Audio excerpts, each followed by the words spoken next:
नमस्कार दोस्तों, स्वागत है एक बार फिर आपके अपने YouTube चैनल जीवा स्टडी पर। मैं वरिष्ठ अध्यापक मुकेश कुमार जंगड़ आपका स्वागत करता हूं। तो इस वीडियो में हम जो है लेवल 1 और लेवल 2 दोनों के लिए उपयोगी जो है मोस्ट इंपोर्टेंट 30 क्वेश्चन का एक मॉडल पेपर देखेंगे, जो साइकोलॉजी के 30 क्वेश्चन है उनका। ठीक है, तो आज का पहला क्वेश्चन है कि जीन पियाजे के अनुसार जो है औपचारिक संक्रियात्मक अवस्था में क्या होता है, मतलब विशेषता पूछा है। तो जीन पियाजे ने कौन सा सिद्धांत दिया? संज्ञानात्मक विकास का सिद्धांत। ठीक है, और संज्ञानात्मक विकास का जो सिद्धांत है इसमें इन्होंने क्या बताया? 4 अवस्थाएं बताई। कितनी अवस्थाएं? 4। जो पहली अवस्था है उसको कहते हैं संवेदी गामक अवस्था। कौन सी अवस्था? संवेदी गामक अवस्था। और संवेदी गामक अवस्था होती है आपकी जन्म से लेकर 2 वर्ष तक। ठीक है, फिर दूसरी आपकी होती है पूर्व संक्रियात्मक अवस्था। कौन सी अवस्था? पूर्व संक्रियात्मक अवस्था। और पूर्व संक्रियात्मक होती है आपकी 2 से लेकर 7 वर्ष तक। और तीसरी आपकी होती है मूर्त या ठोस संक्रियात्मक अवस्था। मूर्त या ठोस संक्रियात्मक अवस्था। ठीक है, मूर्त या ठोस संक्रियात्मक ये होती है 7 से 11 वर्ष तक। और चौथी अब आपकी होती है वो होती है अमूर्त या जो है हम कह सकते हैं औपचारिक क्रियात्मक अवस्था या औपचारिक संक्रियात्मक अवस्था।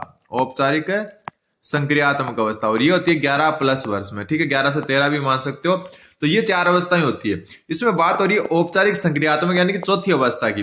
चौथी अवस्था में बालक क्या करता है? अमूर्त जो है ना, अमूर्त जो चिंतन है वो शुरू कर देता है, तार्किकता शुरू कर देता है। तो उत्तर देखो कौन सा होगा? अमूर्त एवं परिकल्पित तार्किकता और प्रतिगप्ति चिंतन करने में समर्थ हो जाता है। तो बिल्कुल सही है, उत्तर हो जाएगा आपका ऑप्शन नंबर 1। ठीक है, केंद्रीकरण व जो अनुत्क्रमणीय सोच में आबद्ध होता है, ये होता है आपकी तीसरी अवस्था में। कौन सी अवस्था में? ठोस संक्रियात्मक अवस्था में। ठीक है, संरक्षण, वर्गीकरण और श्रेणीबद्ध करने में जो है सक्षम नहीं, ये होता है आपका पूर्व संक्रियात्मक अवस्था में। ठीक है, तो ये आपको ध्यान रखना है। तो जो है औपचारिक संक्रियात्मक अवस्था जो चौथी अवस्था होती है 11 से ऊपर वर्ष के बच्चों की, उसमें क्या है वो अमूर्त जो है चिंतन करना प्रारंभ कर देता है।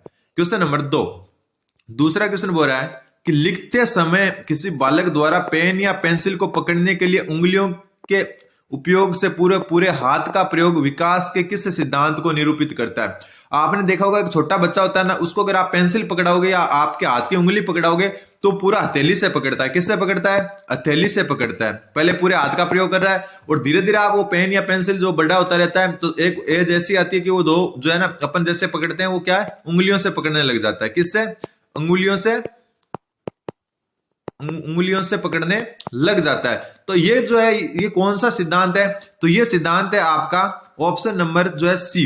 कौन सा? ऑप्शन नंबर सी, प्रोक्सीमोडिस्टल सिद्धांत। ये सिद्धांत क्या कहता है कि विकास हमेशा जो है केंद्र से परिधि की ओर होता है। क्या होता है?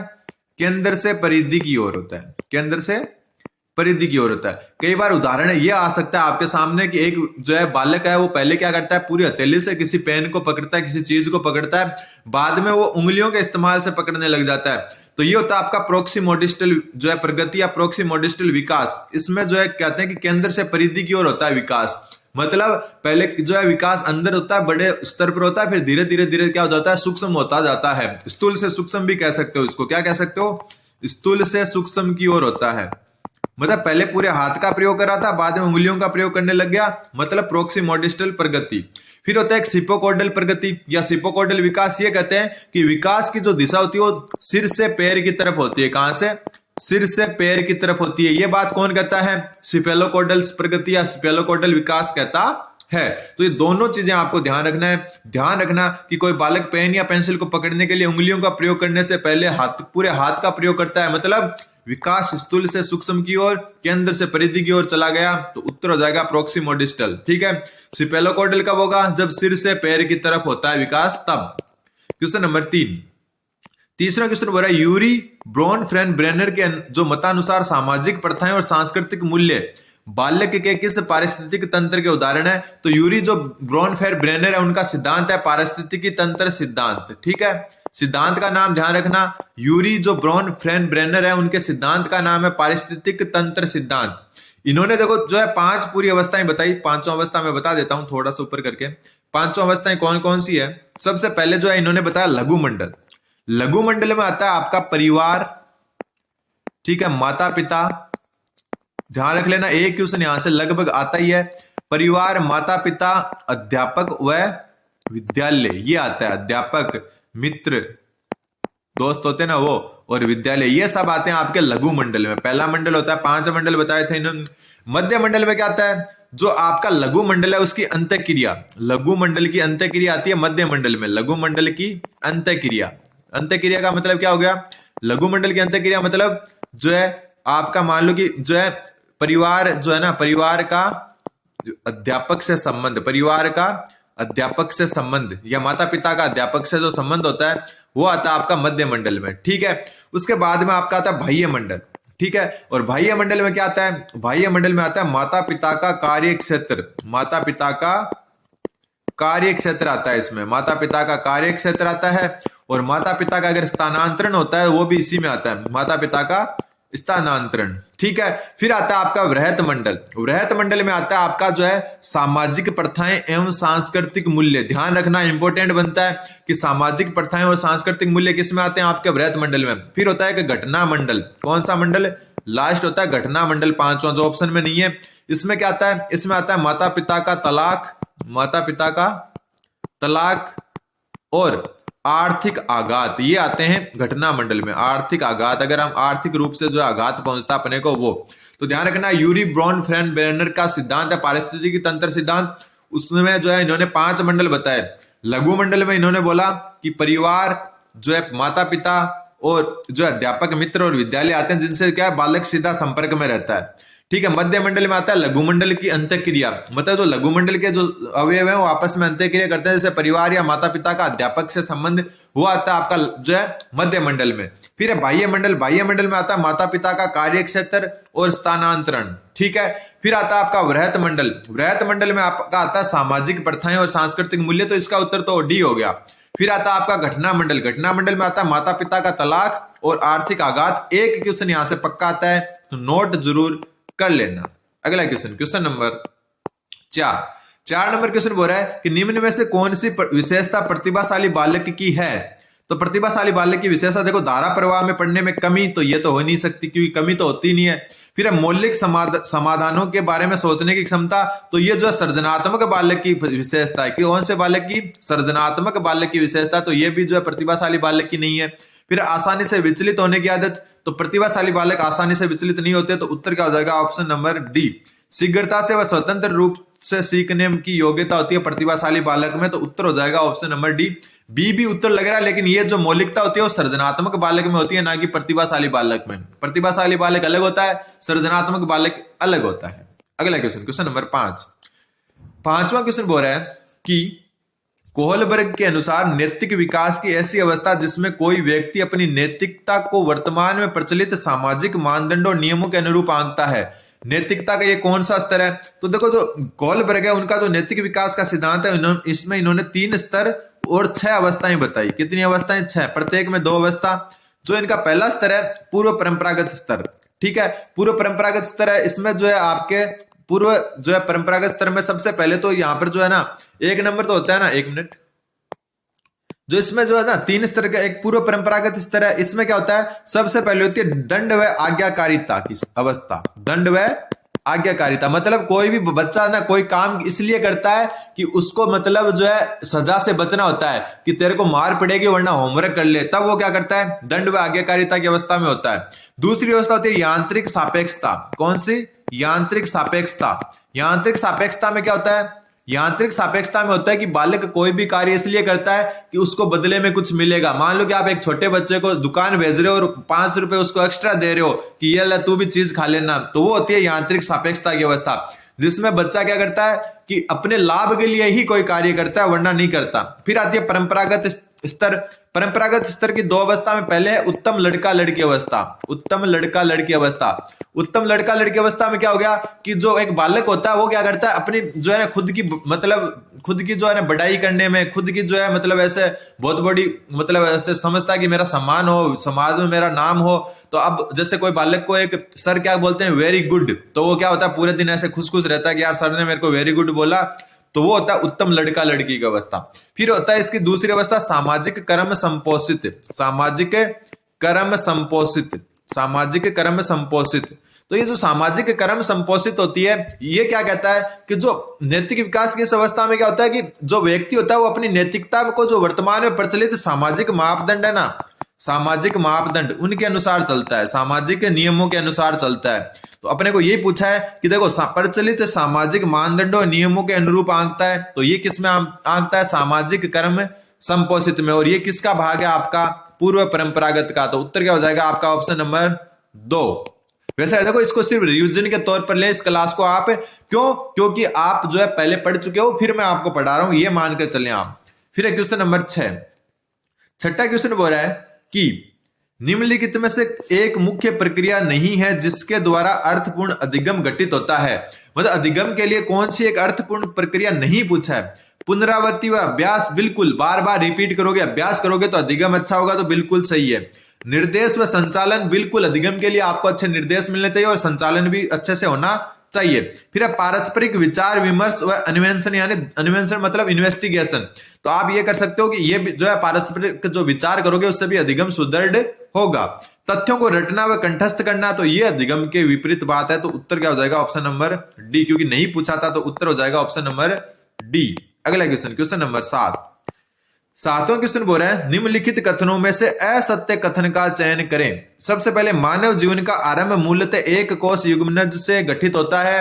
रीट में आया हुआ क्वेश्चन है, तो ध्यान रख लेना, ये क्वेश्चन वापस भी आ सकता है कि मानव जीवन का आरंभ कितने कोष से होता है? तो एक कोष युग्मनज से, 2 कोष से नहीं होता, एक कोष से होता है। फिर जीन को अनुवांशिकता की इकाई माना जाता है, तो बिल्कुल सही बात है, अनुवांशिकता की इकाई किसको कहते हैं? जीन को। फिर मानव विकास को प्रभावित करने वाला वंशानुक्रम एक वातावरणीय कारक है, तो गलत है। क्यों? क्योंकि वंशानुक्रम वातावरणीय कारक नहीं है, ये एक अनुवांशिक कारक है। कौन सा कारक है?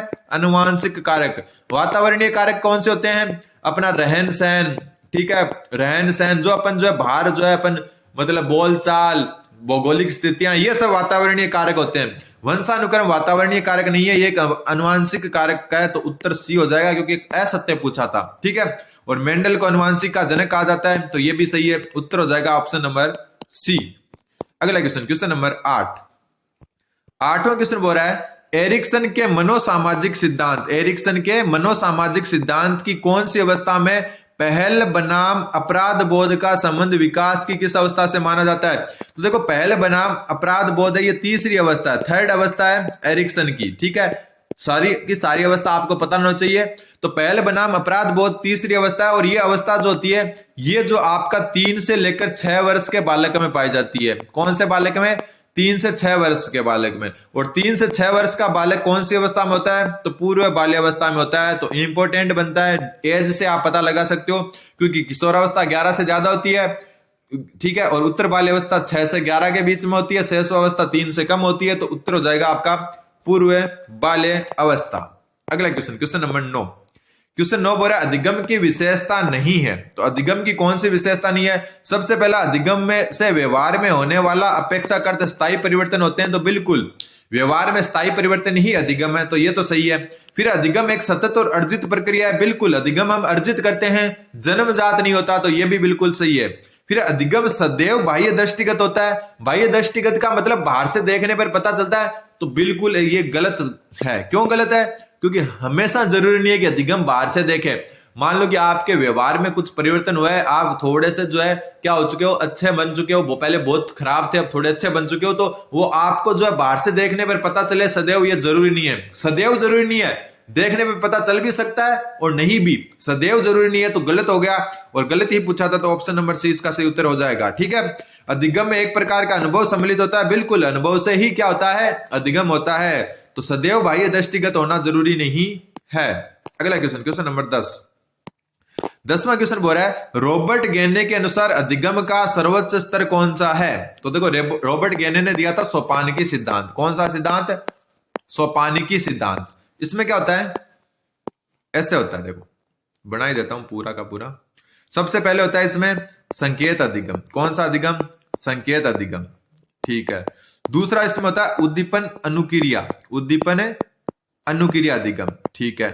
तीसरा जो होता है इसमें वो होता है आपका श्रृंखला या सरल श्रृंखला अधिगम। कौन सा अधिगम? श्रृंखला अधिगम, ठीक है। चौथा होता है शाब्दिक प्रवाह अधिगम। कौन सा? शाब्दिक प्रवाह अधिगम, ठीक है। पांचवा इसमें होता है विभेदन अधिगम। कौन सा? विभेदन अधिगम, ठीक है। छठा होता है इसमें जो है संपर्त्य अधिगम, एक मिनट सही से लिख देता हूं। छठा कौन सा होता है? संपर्त्य अधिगम, ठीक है। सातवां कौन सा होता है? सातवां होता है सिद्धांत अधिगम, सिद्धांत अधिगम। और आठवां होता है समस्या समाधान अधिगम, समस्या समाधान अधिगम। अब देख लो आप, जो यहां पर जो सबसे नीचे होता है निम्नतम स्तर। कौन सा? निम्नतम स्तर। और सबसे ऊपर वाला होता है उच्चतम स्तर। कौन सा होता है? उच्चतम स्तर। तो यहां बोला सर्वोच्च स्तर, तो सर्वोच्च कौन सा होता है? समस्या समाधान। उत्तर क्या हो गया? Option number B. अगर बोलता निम्नतम स्तर कौन सा है, तो उत्तर क्या हो जाता है? Option number D. अब इसमें एक चीज और भी ध्यान रखनी है, अलग कलर से लिख देता हूं मैं आपको। जो शुरुआत के चार हैं यहां तक, ये शुरुआत के जो चार होते हैं ना, ये होते हैं व्यवहारवाद से संबंधित। किससे? व्यवहारवाद से संबंधित। और अंतिम जो चार होते हैं, ये वाले चार, ये होते हैं आपके संज्ञानात्मकवाद से या संज्ञानवाद से संबंधित। किससे? संज्ञानवाद से संबंधित होते हैं। तो ये भी आपको ध्यान रखना है, ठीक है। तो उत्तर आपके सामने, इससे हो सकता है क्वेश्चन आ जाए, तो पूरा का पूरा पता होना चाहिए आपको। क्वेश्चन 11 में सुमेलित करना है। सबसे पहले क्वेश्चन में इस तरह मनोवैज्ञानिक दिए हुए, इस तरह संपर्त्य दिए हुए हैं, ठीक है। अब देखो सबसे पहला केटल ने आपका जो है तरल और जो है ठोस बुद्धि का सिद्धांत दिया था, ठीक है। तो फ्लूइड का मतलब हो गया तरल व क्रिस्टलाइट का हो गया ठोस बुद्धि। तो तरल व ठोस बुद्धि का सिद्धांत किसने दिया? केटल ने। तो 2 नंबर इससे मैच हो गया। स्पीयरमैन ने दिया एक द्विकारक सिद्धांत। कौन सा सिद्धांत?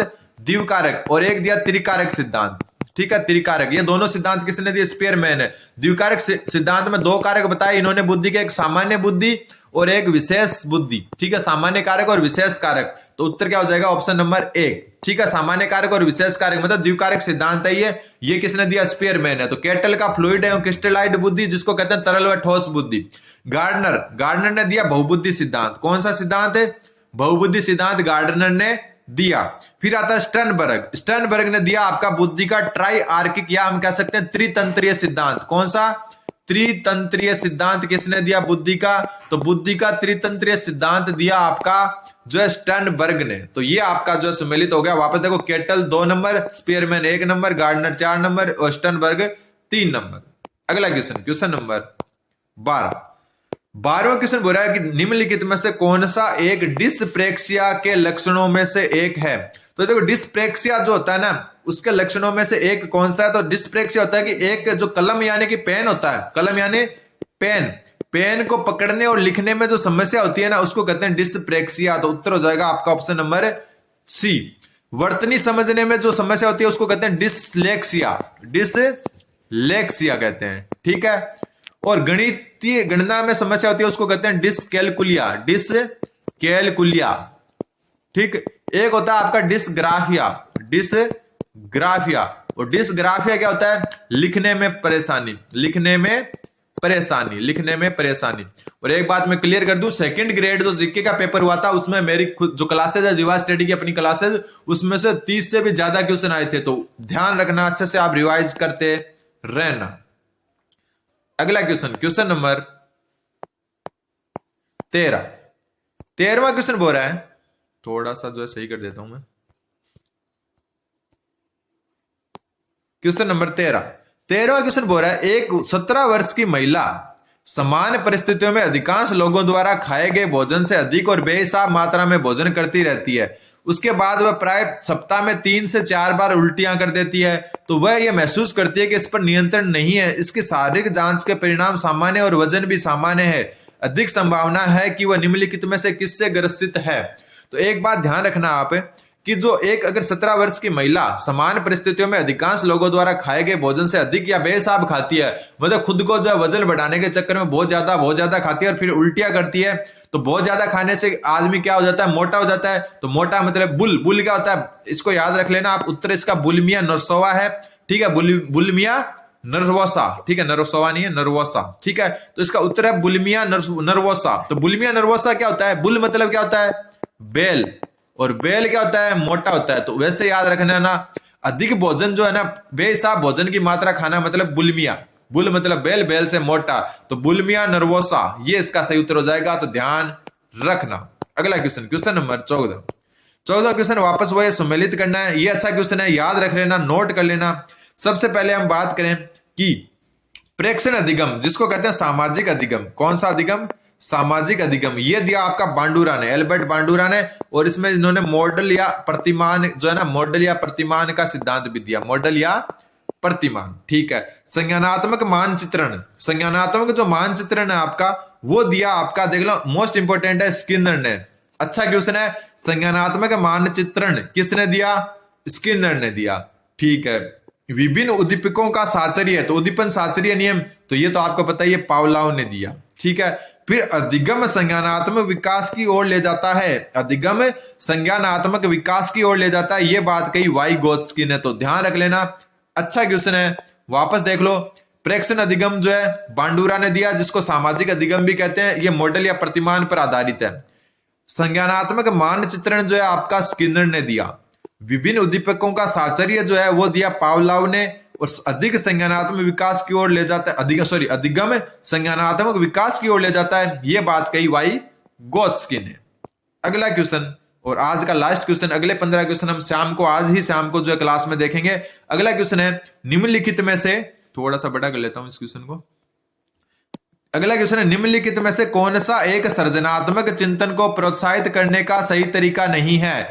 तो सृजनात्मक चिंतन मतलब दिमाग में उथल पुथल होनी चाहिए, ब्रेन स्ट्रॉमिंग। तो ब्रेन स्ट्रॉमिंग में क्या होता है, दिमाग में जो क्या होती है, दिमाग का बहुत यूज लिया जाता है, तो इसमें ये तो क्या जो है सृजनात्मक चिंतन ही है। मस्तिष्क प्रतिकृतिकरण, तो ये भी जो है आपका संज्ञानात्मक चिंतन है।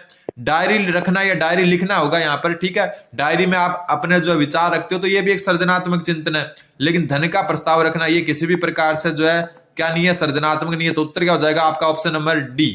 तो उम्मीद है आपको समझ में आएगा। चैनल को सब्सक्राइब करें। अगली क्लास आज शाम को, अब से देखो डेली 2 क्लासें मिलेगी, 2 क्लासें डेली मिलेगी। जीवा स्टडी को सब्सक्राइब जरूर कर दें। धन्यवाद। बन रहे हैं जीवा स्टडी के साथ।